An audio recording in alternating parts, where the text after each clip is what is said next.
첫 번째 탑뉴스의 주요 인물은 바로 정경심 교수. 정경심 교수 영장이 이번 주에 분수령입니다. 그제 네 번째 검찰 비공개 조사를 받았는데 PB 직원이 건넸다는 노트북 갖고 있죠? 검찰은 이렇게 물었고 정 교수는 나 그 노트북 안 받았어요 라고 대답을 하자 검찰이 호텔 CCTV까지 보여줬지만 정경심 교수는 노트북 가방만 받았고 노트북은 받지 않았다. 이렇게 답하고 있는 것으로 알려지고 있습니다. 일단은 4차 소환 이후 영장에 대해서 함께 살펴보시죠.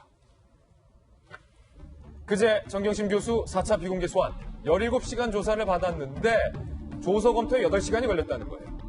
8시간. 이번에도 상당히 오랜 시간 조서를 검토했습니다. 검찰 내부에서는 이쯤 되면 조사를 받으러 나온 건지 조서를 검토하러 나온 건지 모르겠다라는 얘기도 나오고 있습니다. 모든 혐의에 대해서 정 교수는 부인했어요.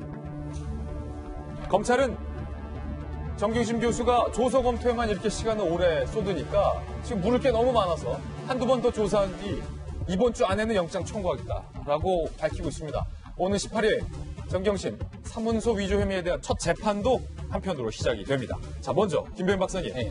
이번 조사에서 사모펀드에 관한 질문도 있었지만 핵심은 그 노트북이었어요. 검찰이 아무리 이상해 봐도 이 노트북이 있다는데 압수수색 어디에도 노트북이 없어요. 정 교수가 어딘가에 본인의 노트북을 감추고 있다. 검찰은 이렇게 의심하고 있는 것 같은데 검찰이 그 켄싱턴 호텔 여의도 국회의사당 앞에 저희 기자들 거기 많이 지나다니는데 거기 호텔 CCTV 장면까지 정 교수에게 보여줬다는 거잖아요. 노트북 가방을 건넸고 또 여기에 대해서 그 노트북 가방을 건넸다는 한투 PB, 김경록 씨 증언까지 있는 상태인데 여기에 대해서도 여전히 정경심 교수는 관련된 혐의들을 부인하고 있다 이렇게 얘기가 전해지고 있는데요. 노트북 가방만 받았고 그 안에 노트북은 없었다? 그 노트북 내용들이 실제로 굉장히 중요한 것들이 담기지 않았을까라고 검찰은 추정하고 있는 것 같습니다.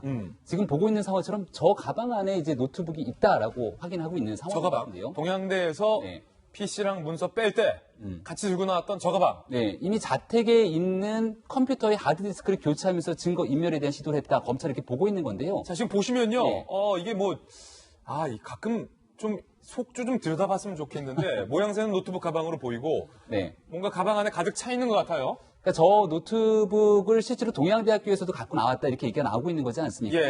그리고 이 노트북이라는 거는 저희도 컴퓨터를 쓰는 과정에서 자택이나 회사에 있는 컴퓨터에서도 여러 가지 업무를 합니다만은 정작 중요한 내 개인 신상 등에 관한 자료들에서는 이 노트북에 많은 내용들을 저장해 놓기도 합니다. 그럼요. 저도 공인인증서라든지 아니면은 집안의 대소사 문서들은 다 노트북에 넣어놔요. 그리고 사실 금융에 관련된 문건이라 이런 것들이 있다라면 저도 다 노트북에 저장을 해놓기 때문에 저 안에 있는 내용들을 검찰이 충분하게 확보할 수 있도록 수사에 협조를 한다면 협조를 해줘야 되는 건데 사실은 받은 적이 없다고 얘기를 하고 있고 그렇다면 이런 모든 일들이 증거를 인멸하기 위해서 그동안 보여줬던 정경심 교수의 문제다라고 보고 사실 구속영장을 나중에 청구하게 된다면 여기에도 중요한 혐의로 적용될 수가 있지 않나 싶은데요. 지금 PB는 저 노트북 가방째 켄싱턴 호텔에서 정 교수에게 건넸다. 그리고 단순하게 노트북을 받았던 것뿐만이 아니라 바로 저 가방에서 휴대폰 공기계를 하나 꺼냈고 여기 유심칩까지 끼워서 조장관이랑 통화했다라고까지 얘기가 나오고 있는데 그게 차명폰. 관련된 내용들을 우리가 전혀 모르고 있는 상황 아니겠습니까?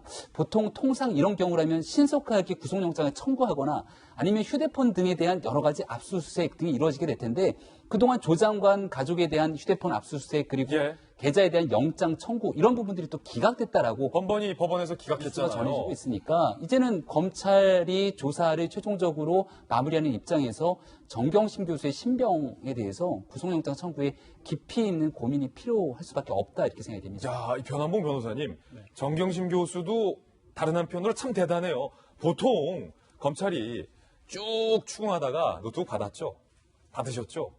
PB가 건넸다는데 받으셨죠? 계속 부인하면 자, 영상 한번 보세요. 노트북 가방 건넨 영상까지 보면 제가 기억을 좀 깜빡했네. 제가 받았는데 낼게요. 보통 이러잖아요. 그렇죠. 일반인들 같은 경우에 저 상황에서 가방을 받았는데 그 안에 노트북은 없었다라는 변명을 하기는 쉽지는 않죠. 쉽지 않아요. 그럼 이제 검찰이나 수사기관 입장에서는 장난하시는 거냐라는 반응밖에 나오지는 않고 저도 이제 만약 의뢰인들이 이런 상황에서 저런 식으로 변명을 한다라면 그거를 누가 믿겠느냐. 변호인 나조차도 설득을 못한다면 판사는 물론 검사도 절대 납득을 못하실 것이다. 만약에 변한봉 변호사님의 의뢰인이 검찰 조사에 저렇게 받으면 잠깐만요. 의뢰인 잠깐 나오시라고 하고서 예. 그거 안 된다 그렇게. 실제로 그런 경우가 있습니다. 있어요. 그러니까 이제 저도 처음에 의뢰인이 절대 안 했다고 해서 조사를 받고 참여를 하다가 검찰에서 뭔가 결정적인 증거를 내세우고 앞뒤 정황을 내세울 때 이제 의뢰인이 또 말도 안 되는 거짓말을 하죠. 이것처럼 가방은 받았지만 그 안에 노트북은 없었다. 술자리에 간 건 맞지만 술은 안 마셨다. 이런 식으로 변명을 하게 되면 잠깐 시간을 좀 달라고 검사한테 얘기를 합니다. 검사님 일단 한번 얘기 좀 하고 오시라고. 그럼 이제 나가서 의뢰인한테 지금 당신의 변명은 검사는 절대 납득을 못할 거고 변호인 나조차도 당신을 신뢰할 수 없을 것 같다. 이 상황에서 이런 식의 무리한 주장을 이끌어 갈수록 오히려 검사로 하여금 구속영장을 칠 수밖에 없도록 할 것이고 판사 입장에서도 증거인멸이라든가 도주 우려가 농후하도록 볼 수밖에 없을 것이다. 차라리 이 상황에서는 그냥 사실은 제가 그냥 조금 무서워서 거짓말했습니다라고 시인을 하고 그 안에 특별한 내용이 없었다라면 그걸 이미 제출을 하든가 이런 식으로 좀 본인이 반성했다는 점을 보이는 것이 향후 양형에 있어서도 좋은 것이지 그렇게 말도 안 되는 거짓말을 하게 될 경우에는 당신의 신병은 나도 장담할 수가 없다. 본인이 신중하게 판단을 해라라고 저도 권유를 하죠. 자, 그러면 오늘 변호사님, 검사님, 나라님 오셨어요. 전직 검찰 출신 조홍천 의원님. 네.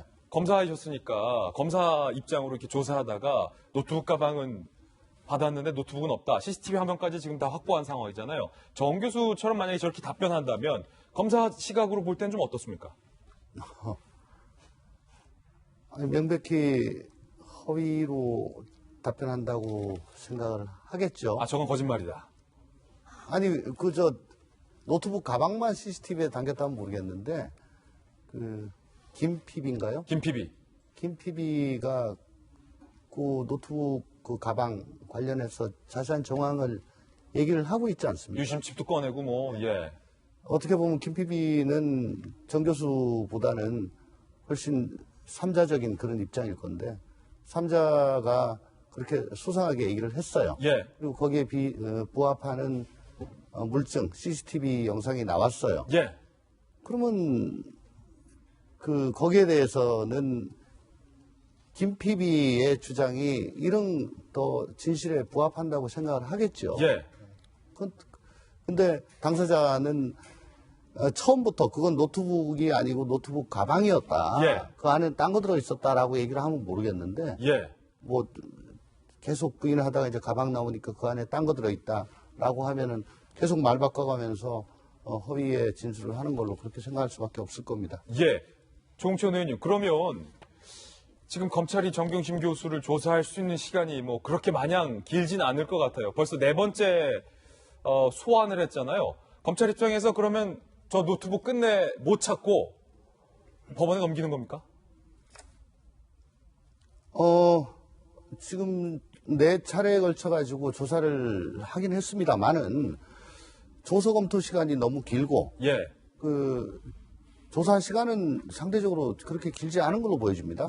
근데 이 사건의 복잡성, 사이즈에 비해서 조사 시간은 좀 짧았다고 보여지고요. 조사 시간이 좀 부족하다. 거기다가 또 이게 저 시인하고 이렇게 슬슬 잘 풀려가는 게 아니고 계속 부인하면 또 딴 얘기하고 진술에 모순점을 추궁하고 하다 보면 굉장히 시간이 많이 걸리거든요. 제가 보기에는 4번 소환했지만은 아직 할 게 더 많을 것 같습니다. 그래서 이번 주 중에 아까 영장 청구라는 그런 멘트를 잠깐 봤는데 그게 과연 가능할까? 이게 과연 가능할까? 아직 반도 못했을까 아닌가라고 저 개인적으로는 생각을 합니다. 그리고 노트북이 정말 뭐가 있는지 저는 아무것도 몰라요. 그냥 언론에서 노트북에 핵심적인 게 있을 거다라고 하니까 이제 다들 거기에 집중을 하는 건데, 그 사이에 예를 들어 가지고 켄싱턴 호텔에서 그걸 건네받았다면은 CCTV라든가 또 내비게이션이라든가 혹은 차량 안에 있는 블랙박스 이런 것 등을 통해 가지고 계속 추적해 가지고 어느 지점까지 갔는지 그걸 추적할 수 있겠죠. 이미 검찰이 아마 그것도 추적 중에 있을 거다. 하여간에 그냥 있지는 않을 겁니다. 그렇군요.